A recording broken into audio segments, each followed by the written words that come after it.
Hello everyone, welcome to raw SSC. आज हमारी rapid maths 1.0 series की क्लास नंबर 78।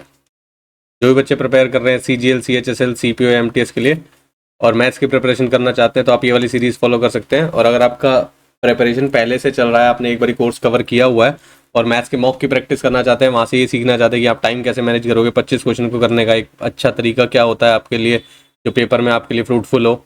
दूसरा, आप टाइम कैसे मैनेज करोगे, कैलकुलेशन वाला पार्ट जो है वो कैसे अच्छे से कर सकते हो, स्किपिंग वाली आर्ट जो सबसे इंपॉर्टेंट है प्री में भी मेंस में भी, वो कैसे सीख सकते हो। क्योंकि क्या है ना, वो सीखने से आप इजी क्वेश्चन तो बहुत जल्दी करते हुए चल जाते हो, जो बाद में हल्के फुल्के मॉडरेट या डिफिकल्ट लेवल के क्वेश्चन होते हैं ना, उसमें टाइम आपके पास इतना बचता है कि वो आपको डिफिकल्ट नहीं लगेगा। चीज़ें डिफिकल्ट जब बन जाएगी जब आपके पास टाइम बहुत कम होगा, तो आप गलतियां करने के चांसेस वहाँ पे बढ़ जाएंगे आपके, ठीक है ना। तो हम क्या करते हैं, उस तरीके से स्किपिंग वाली आर्ट को सीख लो जिससे कि टाइम बच जाए और जो नॉर्मल मॉडरेट क्वेश्चन या थोड़ा सा अच्छा क्वेश्चन भी है वो भी आपको धीरे धीरे आप उसका कॉन्सेप्ट समझ के उसको निकाल पाओ, चाहे 10 20 50 सेकंड आपके फालतू लग जाए, ठीक है। तो वो वाली आर्ट भी सीखनी जरूरी है। तो उसके लिए आप मॉक की सीरीज फॉलो कर सकते हो। एवरी संडे एक मॉक में अपलोड करता हूँ जहाँ से आप देख सकते हो कि कैसे स्किपिंग वाली आर्ट यूज करते हैं, ठीक है। और क्लास की पीडीएफ के लिए आप टेलीग्राम ज्वाइन कर सकते हो, लिंक आपको डिस्क्रिप्शन में मिल जाएगा, वहां से पीडीएफ डाउनलोड करके आप प्रैक्टिस भी कर सकते हो, ठीक है। तो आज की क्लास स्टार्ट करते हैं। फिर क्वेश्चन नंबर 1 देखो, बोल रहा है ये एक चीज है 8 + 2√2 upon 3√3 + 5 is equal to a√3 - b। आपसे पूछा find the value of a + b।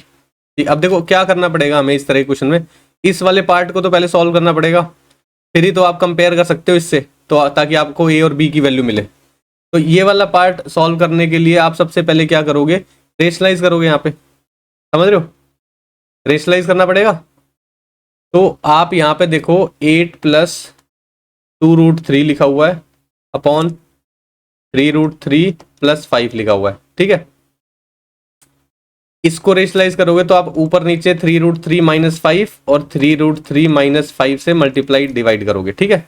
अब ये देखो क्या बन गया, a + b और a - b। तो यानी कि नीचे क्या होगा, a² - b², a² यानी कि इसका स्क्वायर, 3 3 9 और फिर ये 3 निकलेगा 27 हो जाएगा, 5 का स्क्वायर 25 हो जाएगा। इधर मल्टीप्लाई कर दो, क्रॉस मल्टीप्लाई करके, मतलब आपस में ओपन करके मल्टीप्लाई कर दो। 8 × 24, 24√3 माइनस 8 × 5 40 प्लस 3 दूनी 6 और ये 3 बन जाएगा 6 × 18 माइनस 5 दूनी 10√3, ठीक है। ये हो गया। 24√3 में से 10√3 चला गया, 14√3 बचेगा। यहाँ पे कितना बचेगा, -22 बचेगा अपॉन 2 बचेगा, 2 से काट दो, ऊपर क्या बचेगा 7√3 -11। इसकी वैल्यू किसके इक्वल दे रखी है आपको, a√3 - b। अब कंपेयर करो √3 वाले पार्ट को √3 से, तो आपको a की वैल्यू निकल के आएगी 7 और b की वैल्यू निकल के आएगी 11। क्लियर है भाई। देखो ये वाला पोर्शन इससे कंपेयर करोगे तो √3 से √3 कैंसिल हो जाएगा, a की वैल्यू 7 आएगी। b को कंपेयर करोगे तो b 11 आएगा, ठीक है। तो a + b की वैल्यू आपसे पूछी है, तो यानी कि 11 + 7 यानी कि 18 आपका आंसर होगा, जो कि ऑप्शन नंबर ए में दिया हुआ है। क्लियर है भाई, रेशनलाइजेशन समझ में आया चीजों का, वही करना था बस, इसमें और कुछ नहीं है, कंपैरिजन कर दो। फिर नेक्स्ट देखते हैं। बोल रहा है sum of 1.5 lakh is distributed among 3 person ABC so that they receive 20%, 30% and 50% respectively. A receives the same amount from another sum of money which is distributed among them so that they receive 50, 30 and 20% respectively. Find the total amount received from both sums of money by B. B को कितना पैसा मिला है, ठीक है। पहले देखो 1.5 लाख रुपए थे, A, B और C है। 1.5 लाख रुपए है, 50% मिला C को, तो यानी कि 75,000 मिल गया होगा C को। 20% मिला तो यानी कि 20% A को मिला, तो यानी कि 30,000 मिला होगा A को, ठीक है। जो बचा 30%, तो यानी कि वो मिला है B को, यानी कि वो है 45,000 रुपए। सही है। ऐड करके देखना चाहते हो तो भी कर लो, 4 3 7 7 7 14 और 5 और 5 10, तो यानी कि 1.5 लाख हो जाएगा, ठीक है। फिर बोल रहा है A receives the same amount from another sum of money which is distributed among them so that receive 50, 30, 20। A को सेम अमाउंट मिला है, यानी कि 30,000 रुपए और मिले हैं दूसरे सम से, एक और अमाउंट है, लेकिन ए को सेम अमाउंट मिला है 30,000। लेकिन इस टाइम पे 30,000 की वैल्यू कितनी दिख रही है यहाँ पे, 50%, ठीक है। 30,000 की वैल्यू 50% है, तो यानी कि टोटल सम कितना होगा वहां पे, जो सेकंड वाले पार्ट है, टोटल वहां पे कितना होगा। जब 50% की वैल्यू 30,000 है तो 100% की वैल्यू कितनी होगी, 60,000। ये सम था। उसके बाद 30% की वैल्यू कितनी होगी, 18,000। तो यानी कि बी को मिले होगा 18,000 उसमें से, ठीक है। और सी को मिले होंगे 20%, यानी कि 12,000। आपसे पूछा है टोटल अमाउंट रिसीव हुआ हो both sum of money by B, B को कितना मिला है, ये मिला है बी को हमारे हिसाब से 40, 50 और ये 60 हो जाएगा, और यानी कि 63,000 रुपये आएगा। ये बी को मिला है, जो कि ऑप्शन नंबर सी में दिया हुआ है। क्लियर है भाई, समझ में आया।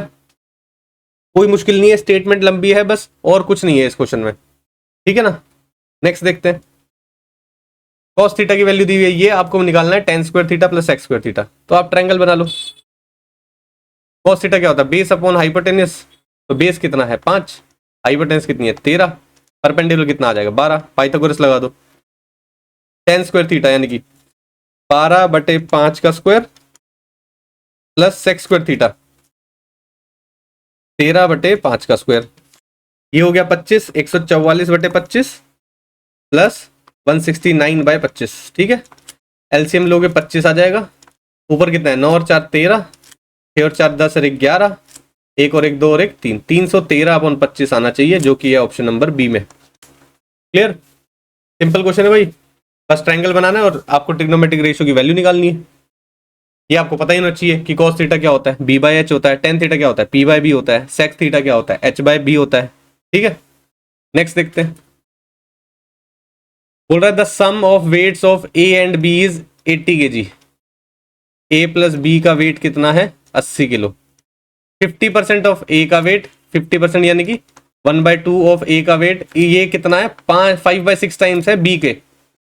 ये 5/6 टाइम्स है b के, कर दिया 5/6 टाइम ऑफ b, ठीक है। Find the difference between their weights. अब यहां से a और b निकाल लो, दो इक्वेशन बनी हुई है, ठीक है। ये काट दोगे, इससे 3 हो जाएगा। a/b का रेशियो क्या आ जाएगा 5/3, ठीक है। तो यानी कि a 5 है तो b 3 है, तो टोटल सम कितना है 8। यहाँ पे हमारे क्या क्वेश्चन में कितना दिया हुआ है 8 की वैल्यू, यानी कि हमें क्या समझ में आ रहा है 80 है। एक की वैल्यू कितनी हो जाएगी 10। आपसे पूछा है difference in their weight, a minus B निकालना है आपको, ठीक है। एक की वैल्यू 10 है तो a का वेट कितना हो जाएगा 50, इसका वेट कितना हो जाएगा 30। a माइनस बी कितना हो जाएगा 50 माइनस 30, यानी कि 20 किलो, यानी कि ऑप्शन ए सही आंसर हो जाएगा। समझ में आया। नेक्स्ट देखते हैं। बोल रहा था ratio of boys and girls in a school is इतना, if the difference between the number of boys and number of girls is इतना, find the number of boys. Ratio ये दिया हुआ है, ठीक है। दोनों का डिफरेंस कितना है 200। यहां पर देखो डिफरेंस कितना है, अगर मैं मान लेता हूं 27 ही बच्चे थे और 23, मतलब 27 बॉयज थे और 23 गर्ल्स थी, तो दोनों में डिफरेंस कितना है 4 का। हमारे पास क्वेश्चन में 4 की वैल्यू दी हुई है 200, एक की वैल्यू कितनी हो जाएगी 50।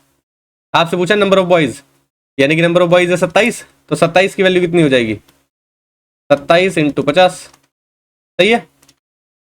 7 पंजे 35, 3 5 दूनी 10 और 3 13, यानी कि 1350 बॉयज थे, यानी कि ऑप्शन सी आपका सही है। आगे बढ़ते हैं। ये देखो ये बोल रहा है if sine theta plus sine square theta is equal to 1, आपसे पूछा है cos square theta plus cos की पावर 4 थीटा की वैल्यू बता दो। अब आपको यहाँ पे क्या चीज निकल सकती है, देखो साइन थीटा से आप या तो ट्रायंगल बना सकते हो, ठीक है। दूसरा साइन थीटा को सीधा कॉस थीटा में भी कन्वर्ट कर सकते हो, क्योंकि आइडेंटिटी होती है। यहां से आपको क्या मिल सकता है साइन थीटा की वैल्यू क्या मिलेगी आपको 1 माइनस साइन स्क्वायर थीटा लिख सकते हो इसको आप।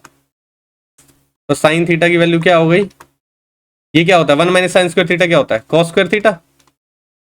आइडेंटिटी यूज करते हैं, sine square theta plus cos square theta is equal to 1 होता है। ये उधर चला जाएगा साइन वाला, तो 1 माइनस साइन स्क्वायर थीटा किसके इक्वल बचेगा कॉस स्क्वायर थीटा की तो इक्वल बचेगा। अब ये चीज आपको मिल गई, इसकी वैल्यू निकालनी है आपको cos square theta plus cos की पावर 4 थीटा। इसमें से आप कॉस स्क्वायर थीटा कॉमन ले सकते हो, 1 प्लस कॉस स्क्वायर थीटा बचेगा। कॉस स्क्वायर थीटा को क्या लिखोगे साइन थीटा लिख सकते हो, साइन थीटा लिख दिया, plus 1 plus cos square theta को यहाँ क्या लिख सकते हो साइन थीटा लिख सकते हो, है ना। सॉल्व करोगे इसका क्या आएगा ये sign theta plus sine square theta, same equation बन गई। इसकी वैल्यू कितनी थी 1, तो यानी कि ये भी 1 ही है। ऑप्शन डी आपका सही आंसर हो जाएगा। इसी को सॉल्व करके तो हम यहाँ तक पहुंचे, इसकी वैल्यू 1 दी हुई है तो यानी कि इसकी वैल्यू 1 है। सही है, यानी कि ये चीज लेफ्ट वाला पार्ट और ये चीज सेम ही है, बस लिखने का तरीका अलग है। समझ में आया? नेक्स्ट देखते हैं। ये एक है सिंप्लीफिकेशन करके आपको एक्स की वैल्यू निकालनी है। चलो निकालते हैं। देखो क्या लिखा हुआ, 2 is equal to x plus 1/1 plus 1/5 plus 1/2। इसको सॉल्व करो, 5 दूनी 10, 11/2 हो जाएगा। ठीक है, 11/2 हो गया, इसको इरेज कर दो। पता है आपको 11/2 है, यहाँ 11/2 नीचे लिखोगे तो 2 ऊपर चला जाएगा और 11 नीचे आ जाएगा। सही है, एलसीएम लो फिर से, 11 कम 11 और 2 13, 13/11 हो जाएगा। ठीक है, ये आ गया आपका 13/11, तो 11 ऊपर चला जाएगा, 13 नीचे आ जाएगा। सही है, ये क्या बचा आपके पास, 2 is equal to x plus 11/13। ये उधर चला जाएगा तो एक्स की वैल्यू क्या आ जाएगी आपके पास, 2 माइनस 11/13। 13 दूनी 26, 26 में से 11 गया, कितना बचेगा 15। 15/13 आपकी एक्स की वैल्यू आएगी। यानी कि ऑप्शन ये बी और सी इधर उधर लिख दिया है, तो यानी कि 15/13, यानी कि ये वाला ऑप्शन सही है। ठीक है, नेक्स्ट देखें। बोल रहा है the radius of a cylinder is decrease by 20% and the height is increase by 20% to form a new cylinder, then the volume will be increased by, volume कितना इंक्रीज हो जाएगा ये आपको बताना है। ठीक है, तो देखो अब बोल रहा है पहले डिक्रीज हो रहा है क्या, रेडियस 20% क्या होता है 1/5, रेडियस 5 से 4 हो गया है। ठीक है, एक चीज याद रखना, वॉल्यूम की बात अगर कर रहे हैं तो वॉल्यूम होता है πr²h। पाई कांस्टेंट है, उसका कोई फर्क नहीं पड़ेगा कितना घट रहा है कितना बढ़ रहा है। ठीक है, आर स्क्वायर है तो यानी कि 2 बार टर्म्स यूज करोगे तो यानी कि 5 से 4 और 5 से 4 लिख सकते हो, तो यानी कि रेडियस हो रहा है 25 से 16। ठीक है, हाइट की बात कर रहा है, हाइट इंक्रीज हो रही है, हाइट की ये रेडियस का है और ये बात हम कर रहे हैं हाइट की। ठीक है, 20% 1/5 यानी कि 5 से 6 हो रही है हाइट। ठीक है, अब देखो जब पहले सिलेंडर की बात कर रहे थे तो पहले रेडियस था उसका 25, घट के हो गया 16, तो πr²h, और फिर दोबारा जो बड़े वाला सिलेंडर चेंज हुआ है, जो नया सिलेंडर बनाया उसका भी वॉल्यूम πr²h ही तो होगा। ठीक है, अब देखो पाई एज इट इज है तो काट सकते हो क्योंकि कंपेयर करना है बाद में। r² की वैल्यू आपका पहले 25 था, फिर हो गया ये 16, हाइट पहले 5 थी फिर हो गई 6, 25 पंजे 125 हो गया, 16 छिके 96 हो गया, तो यानी कि सिलेंडर का वॉल्यूम इस रेशो में चेंज हुआ है। ठीक है, पाई से मल्टीप्लाई कर दोगे तो भी कोई फर्क नहीं पड़ना, पाई कट जाएगा बाद में। ठीक है, 125 से 96 हो गया तो डिक्रीज हुआ, कितना डिक्रीज हुआ 25 और 4 29 डिक्रीज हुआ। 29 डिक्रीज हुआ, किस पे डिक्रीज हुआ 125 के कंपैरिजन में, परसेंटेज निकालने के लिए इंटू 100, 25 पंजे 125, 25 चौक 100, 9 चौक 36, 3 कैरी गया, 4 दूनी 8 और 3 11, 116/5, 5 दूनी 10, 5 दिया 15, 23.2% डिक्रीज आ गया जो कि दिया हुआ है ऑप्शन नंबर ए में। क्लियर है भाई, समझ में आया? रेडियस 2 बार था तो इसलिए सक्सेसिव लगा दिया यहाँ पे, इस रेशो में डिक्रीज होगा। हाइट एक ही बार था तो 5 से 6 लिख लिया। ठीक है, नेक्स्ट देखें। बोल रहा है a container contains 20 litre mixture in which there is 10% sulphuric acid. 20 litre mixture है जिसमें 10% सल्फ्यूरिक एसिड है। Find the quantity of sulphuric acid to be added in it to make the solution to contain 25% of sulphuric acid. ठीक है, 20 litre का mixture है, 10% की बात कर रहा है तो 10% का मतलब है 2 लीटर सल्फ्यूरिक एसिड है, तो 18 लीटर क्या होगा वाटर होगा। अब बोल रहा है कि कितना मिलाया जाए सल्फ्यूरिक एसिड की रेशो हो जाए 25%। ठीक है, मतलब सल्फ्यूरिक एसिड की क्वांटिटी उसके अंदर 25% हो जानी चाहिए। अब देखो इसमें आप ऑप्शन से भी कर सकते हो, आप बहुत सारे तरीके होते हैं इसको, बिल्कुल बेसिक तरीके से देसी हिसाब से पहले मैं आपको समझाता हूं ताकि आपको जब सिंपल क्वेश्चन दिखे तो आप नॉर्मल चीजें भी सोच पाओ, हर बार फॉर्मूलेज की तरफ और इन सब की तरफ ना भागो। अगर मैंने 3 लीटर ऐड कर दिया तो टोटल मिक्सचर हो गया 23, 23 का 25% निकालने लगे पॉइंट में आ जाएगा आंसर, नहीं होगा। ठीक है, अगर मैंने किया 5 litre of sulphuric acid add तो हो गया टोटल मिक्सचर 25, और सल्फ्यूरिक एसिड कितना हो गया 7, 7/25 होता है क्या, 25% का मतलब क्या है 1/4 आना चाहिए, ठीक है। क्या 1/4 आ जाएगा, नहीं आएगा, ठीक है। दूसरा देखो 4 अगर आप ऐड करोगे तो 6 लीटर सल्फ्यूरिक एसिड हो गया और 24 लीटर मिक्सचर हो गया, सही है भाई। 20 लीटर था और 4 लीटर ऐड किया तो 24 हो गया, लेकिन 4 लीटर सल्फ्यूरिक एसिड है तो सल्फ्यूरिक एसिड में ऐड होगा तो ये 6 हो गया, तो यानी कि 1/4 आ गया, यानी कि 25% हो गया सल्फ्यूरिक एसिड, यानी कि ऑप्शन सी आपका सही आंसर हो गया। क्लियर है, इतने छोटे छोटे नंबर्स पे आप ऐसे भी कर सकते हो, क्लियर है ना। या आप ऐसे कर सकते हो 2 एसिड था और 20 मिक्सचर था, ठीक है, इसमें आपने x लीटर ऐड किया है तो इसमें भी x लीटर ऐड होगा, तो आपका रेशो हो गया 1/4, ठीक है। अब ये क्या करोगे, क्रॉस मल्टीप्लाई कर लो, 4 दूनी 8 plus 4x is equal to 20 plus x, ठीक है। ये x इधर आ जाएगा 3x हो जाएगा, ये उधर जाएगा तो 12 हो जाएगा, x की वैल्यू कितनी आ जाएगी 4। तो ऐसे भी कर सकते हो, क्लियर है, ऐसे भी कर सकते हो जैसे मैंने बताया, बिल्कुल कॉमन सेंस लगा के, मर्जी आपकी है, चीजें आपको थोड़ी क्लैरिटी से समझ में आनी चाहिए, ठीक है। हर बार आप फॉर्मूले की तरफ ही भागते हो ना, तो अगर फॉर्मूला नहीं फिट हुआ एकदम से तो आप कंफ्यूज हो जाते हो कि क्या करना है उसमें, ठीक है। नेक्स्ट देखते हैं, what are the average age of Kishore, his wife and their child is 6 years ago was 38 year, ठीक है। 6 साल पहले जो एवरेज एज है किशोर की, उनकी वाइफ की और उनके बच्चे की जो है 38 साल, and that of his wife and their child 8 years ago was 32 year. 8 साल पहले उनकी वाइफ की और बच्चे की एज का एवरेज है कितना, 32 साल। Find the present age of Kishore, ठीक है। अब देखो प्रेजेंट एज किशोर की लेट कर लो, वाइफ की W लेट कर लो, चाइल्ड की C लेट कर लो। आपको समझाने के लिए लिख रहा हूं बस मैं ये, ठीक है। 8 साल पहले बात की, 6 साल पहले की, तो किशोर की एज 6 साल पहले कितनी होगी, K-6, सही है। वाइफ की कितनी होगी, W-6, चाइल्ड की कितनी होगी, C-6। इनका एवरेज दिया हुआ है, तो यानी कि सबका सम डिवाइड बाय 3 कितना है, 38 है, ठीक है। तो आपके पास K plus W plus C यहां से क्या निकल के आएगा, इस 3 को इधर मल्टीप्लाई करो पहले, 8 तिया 24, 2 कैरी गया, 3 तिया 9 और 2 11, ठीक है। ये 6 6 12 और 6 18, ये उधर जाके 18 प्लस हो जाएंगे, ठीक है। K plus W plus C आपके पास कितना है, 114 में 10 124, 124 में 8 प्लस करोगे 132, ठीक है। ये आपके पास एक इक्वेशन निकल के आ गई, K plus W plus C तीनों का सम कितना है 132।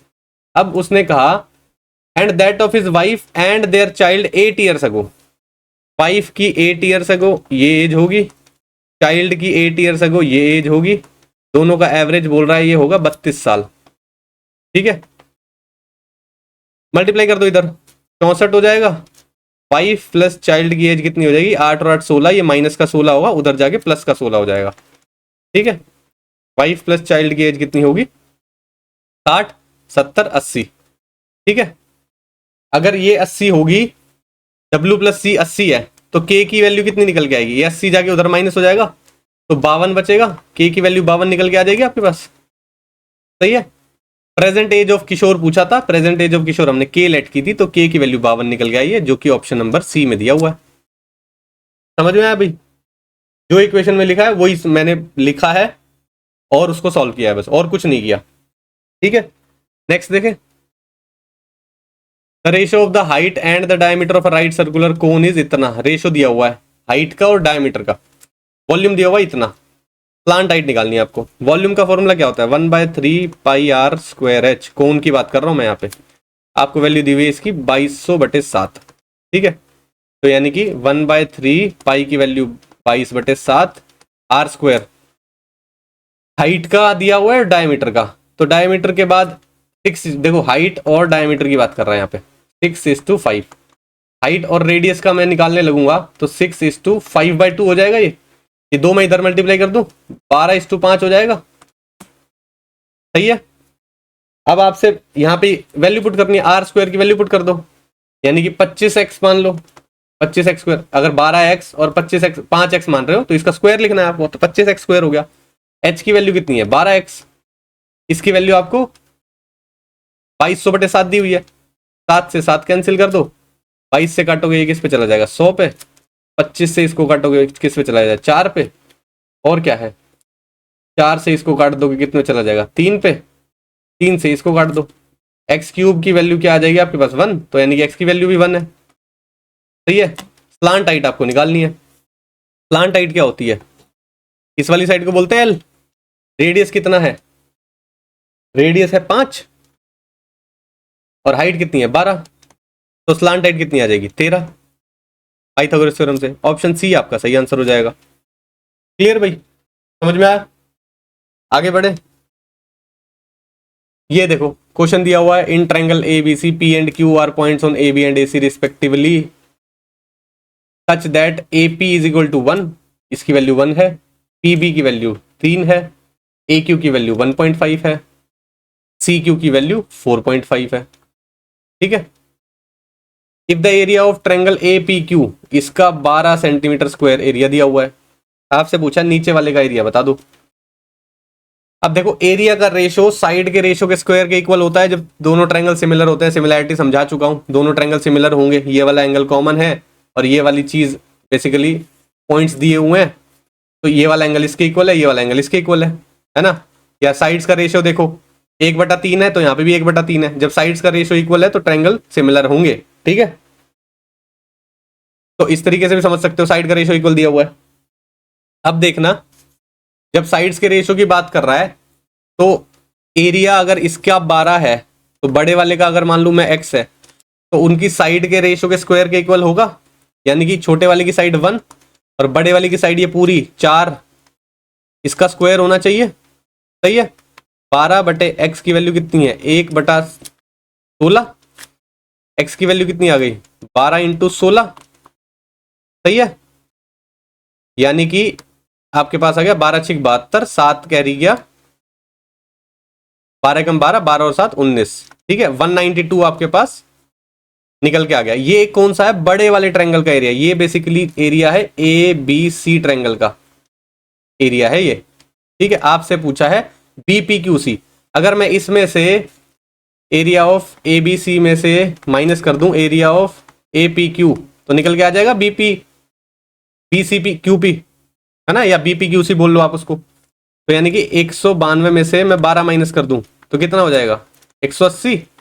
ये आपका आंसर होगा जो कि ऑप्शन नंबर ए है। समझ में आया भाई? सिमिलैरिटी का कॉन्सेप्ट यूज किया है, एरिया का रेशो उसकी साइड्स के रेशो के स्क्वायर के इक्वल होता है, ये आपको पता होना चाहिए। वही चीज किया, बड़े वाले ट्रायंगल का एरिया आ गया, छोटे वाले ट्रायंगल का माइनस कर दिया, तो बीच का जो क्वाड्रिलेटरल बचा हुआ है BPQC उसका एरिया निकल के आ गया। ठीक है, नेक्स्ट देखते हैं। बोल रहा है an article is listed at 7600 रुपए, डिस्काउंट दिया है 10% का, एडिशनल डिस्काउंट कितना दे कि उसका नेट सेलिंग प्राइस इतना आ जाए। ये बोल रहा है 10% का डिस्काउंट देगा 7600 की चीज पे, 760 का डिस्काउंट मिल गया तो कितने की रह गई वो 0, 10 में से 6 गया 4, 15 में से 7 गया 8 और ये 6, 6840 की रह गई।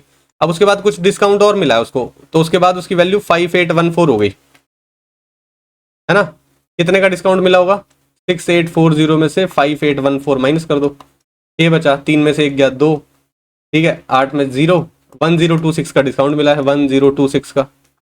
अब ये डिस्काउंट की वैल्यू कितनी है, यहां से देख के भी आप पता लगा सकते हो, क्या ये 10% होगी, 684 निकल के आएगा, 10% से तो ऊपर ही है ना। क्या ये 12% होगी, 15% मेरे को समझ में आ रहा है। देखो इसका 15% निकालो, 15% ऑफ 6840, 0 से 0 चला गया, 5 या 15, 5 दूनी 10, 2 से ये चला गया 3 और 4 और 2, ठीक है, 3 दूनी 6, 4 तिया 12, 1 क्या गया 3 3 और 1 10, 1026 आ गया, यानी कि 15% की वैल्यू है ये। ऑप्शन डी आपका सही हो गया। ये बेसिकली कितना निकल के आया 15%। ठीक है, नेक्स्ट देखें। If the surface area of sphere is इतना then its volume is, surface area of sphere क्या होता है